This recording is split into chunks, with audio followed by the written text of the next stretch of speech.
नमस्कार, मी फराह खान. तुम्ही पाहताय न्यूज 18 लोकमत. आजचा दिवस हा अतिशय महत्त्वाचा आहे कारण आज बजेट सादर झाला आहे आणि आज दिवसभरातली ही सगळ्यात मोठी आणि महत्त्वाची बातमी आपण बघतोय. अर्थमंत्री निर्मला सीतारामन यांनी अर्थसंकल्पातून मध्यमवर्गीय आणि नोकरदारांना दिलासा दिलाय. आता नवीन कर प्रणालीमध्ये 12 लाखांपर्यंत आयकर लागणार नाहीये, तर नोकरदार वर्गाला हा मोठा दिलासा मानला जातोय. 15 ते 20 लाखांच्या उत्पन्नामध्ये 15% सवलत देण्यात आली आहे, तर 20 ते 25 लाखांपर्यंत 25% कर सवलत देण्यात आलेली आहे. त्यामुळे नोकरदार वर्गाला हा मोठा दिलासा मानला जातोय. दरम्यान ज्येष्ठ नागरिकांसाठी कर सवलत दुप्पट आहे, तर त्यांच्यासाठी व्याजावरील सवलत 50,000 रुपयांवरून 1 लाख रुपये करण्यात आलेली आहे. TDS TCS सुद्धा कमी होणार आहे.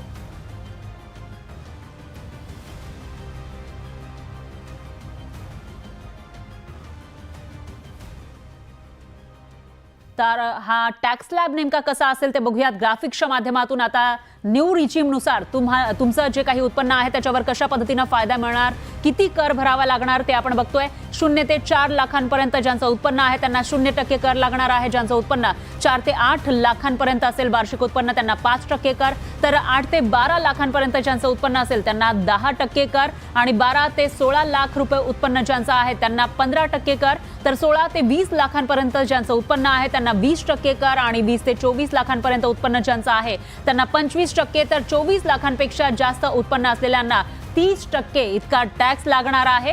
आणि याच्यामध्ये 12 लाखांपर्यंत जे उत्पन्न आहे त्याच्यामध्ये मात्र फायदा मिळणार आहे. कोणताही टॅक्स तुम्हाला भरावा लागणार नाहीये. जरी इथं 12 लाखांपर्यंत 10% कर दिसत असला तरी देखील बेनिफिट मिळणार आहे. दरम्यान या नव्या कर रचनेमुळे कसा फायदा होणार आहे तेही आपण बघूयात ग्राफिक्सच्या माध्यमातून. कितीची बचत होईल आणि हे जे बजेट आहे त्याच्यामधून कशा पद्धतीने तुमचं जे उत्पन्न आहे त्याच्यावर काय फायदा होणार ते आपण बघतोय. 8 लाखांपर्यंत जर तुमचं उत्पन्न असेल तर तुम्हाला 30,000 रुपयांचा फायदा होणार आहे. त्याच्यानंतर जर त्याच्या पुढे 9 लाखांपर्यंत तुमचं वार्षिक उत्पन्न असेल तर तुमचा 40,000 रुपयांचा फायदा होईल आणि तुमचं जर 10 लाख रुपये इतकं वार्षिक उत्पन्न असेल तर 50,000 रुपयांचा फायदा होईल. 11 लाख रुपये इतकं तुमचं जर उत्पन्न असेल तर 65,000चा आणि जर तुमचं वार्षिक उत्पन्न 12 लाख रुपयांपर्यंत असेल तर तुमचा तब्बल 80,000 रुपयांचा कर वाचणार आहे. हा फायदा तुम्हाला होणार आहे.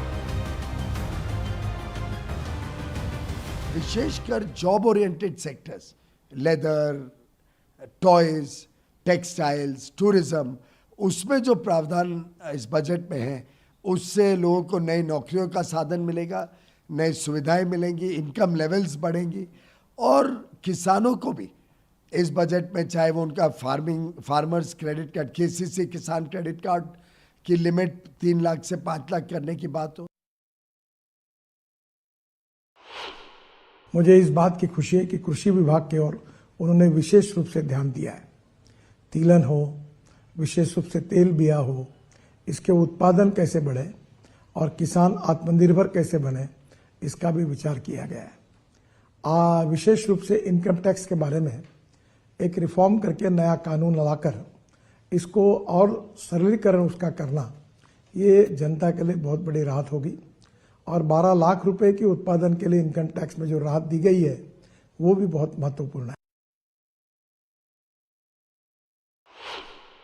या देशाच्या विकासाला गती देणारा मध्यमवर्गीय असतील किंवा लोअर क्लासचे लोक असतील, हायर क्लासचे लोक असतील, उद्योग क्षेत्र असेल, बेरोजगारांचा रोजगार असेल, शेतकरी आहेत, शेतमजूर आहेत, कामगार आहेत, अशा सर्व घटकांकडे लक्ष देणारे बजेट आहे. हे बजेट बेकार आहे असं म्हणणाऱ्यांचा चष्मा बेकार आहे आणि प्रत्येक वेळेला अपोजिशन जे आहे ते या बजेटला बेकार म्हणतंय. त्यामुळे त्याने आपला चष्मा बदलला पाहिजे. लोकशाहीमध्ये सरकारला सहकार्य करणं ही विरोधकांची जबाबदारी असते, पण हे जे बजेट आहे हे बजेट सर्वांना न्याय देणार आहे. हम लोग सैलरी कमाते हैं, उससे ज़्यादा खर्चा हमारा टैक्स में चला जाता है, ना सेविंग होती है ना इन्वेस्टमेंट होता है. आज फाइनली उनकी सुनवाई हुई है तो मैं उसका स्वागत करती हूँ. पहली बात ये, बिहार सोच रहा होगा कि काश हर साल चुनाव हो बिहार में, जैसे हमारी जो केंद्र सरकार है उनके बारे में कोई योजनाएं बता सकें. बिहार में चुनाव आ रहा है, दो तरीके से पता चलता है, जब ध्रुवीकरण शुरू करते हैं और आम आदमी का बजट अनाउंस होता है, तो बिहार भी उम्मीद करा होगा।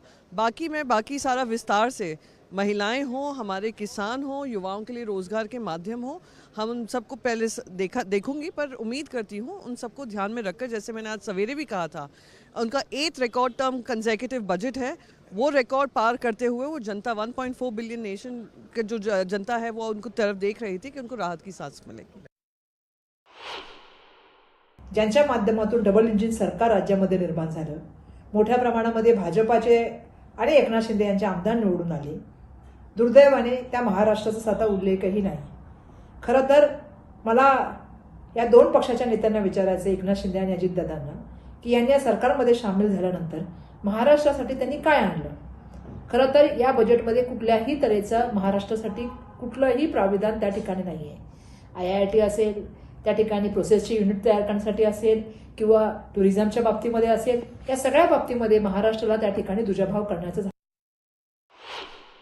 जहाँ तक बिहार का सवाल है, जहाँ कोशी प्रोजेक्ट का हो या मिथिलांचल का सवाल हो या ग्रीनफील्ड एयरपोर्ट का सवाल हो या इतने और इंफ्रास्ट्रक्चर बढ़ाने की बात हो, तो अच्छा लगता है, बहुत अच्छा लगा है। लेकिन क्या इतना ही काफी है? क्या बिहार में उन्होंने पहले कितनी बड़ी बड़ी स्पेशल पैकेज की बात की थी, क्या हुआ उसका? इस बजट में भी उम्मीदें थी, क्या हुआ जो बोली लगाई थी बिहार की 50,000 करोड़ दूंगी? माननीय प्रधानमंत्री जी ने कहा था कि 1 लाख करोड़ दूं, 75,000 करोड़ दूं, 1.5 लाख करोड़ दूं, क्या हो गया उसका? कि हमारी लखपति दीदी की जो योजना मोदी जी ने पिछले कई सालों से चलाते आ रहे हैं और आज उसका हमें फ़ायदा भी दिखाई दे रहा है। खुद भी मैं हमेशा बात करती हूँ जब महिलाओं के साथ कि आज एक ग्रामीण क्षेत्र की महिला का भी हम टर्नओवर देखें तो आज 2 करोड़ 3 करोड़ तक पहुँच रहा है। मतलब आप देख सकते हो कि ग्रामीण क्षेत्र की महिला आज खुद सेल्फ सफिशिएंट आज वो हो रही है, खुद सक्षम हो रही है और इस देश को विकसित करने के लिए उसके माध्यम से एक छोटे छोटे उद्योग के माध्यम से भी बहुत बड़ी अहम भूमिका हमें महिलाओं की देश की महिलाओं की देखने के लिए मिल रही है और इस बजट में भी हमें वो देखने के लिए मिला है। जो हमने 2047 का विकसित भारत का जो संकल्प आदरणीय मोदी जी ने पूरे देश के लोगों ने लिया है, तो आज इस बजट के माध्यम से हमें वो भविष्य में पूरा होते दिखेगा। आज कॉमन मैन के लिए पूरी तरीके से ये बजट दिया गया है। हर सेक्टर इसमें कवर किया गया है, किसान इसमें कवर किए गए हैं, स्टूडेंट्स इसके कवर किए गए हैं, हेल्थ केयर इसमें कवर किया गया है। मिडिल क्लास सबसे बड़ी राहत कि 12 लाख तक कोई भी टैक्स उन पर नहीं लगेगा। मुझे लगता है कि ये बहुत बड़ी पहल सरकार के ओर से है। मैं देश के प्रधानमंत्री नरेंद्र मोदी जी को और उसी तरीके से फाइनेंस मिनिस्टर जी को बहुत बहुत धन्यवाद अदा करता हूँ कि जो सबसे बड़ा घटक इस देश का मिडिल क्लास है उसको राहत देने का काम इस बजट के माध्यम से हुआ है। विश्व गौरव, देश गौरव, गरीबों के मसीहा प्रधान सेवक नरेंद्र मोदीजींच्या नेतृत्वात या भारत मातेची सेवा करत सर्व समूह वर्गाला सोबत घेत आजचा अर्थसंकल्प हा निश्चितपणे एक विश्वगुरु, वसुधैव कुटुंबकम, सुजगाम सुफगाम, संपन्न वैभवशाली भारताची इच्छा आकांक्षा पूर्ण करणारा हा अर्थसंकल्प आहे। शेतकरी असेल, विद्यार्थी असेल किंवा इन्कम टॅक्स पेयर असणारा मध्यमवर्गीय वर्ग असेल, यामधून अनेक सोयी सवलती या अर्थसंकल्पात दिल्या गेल्या।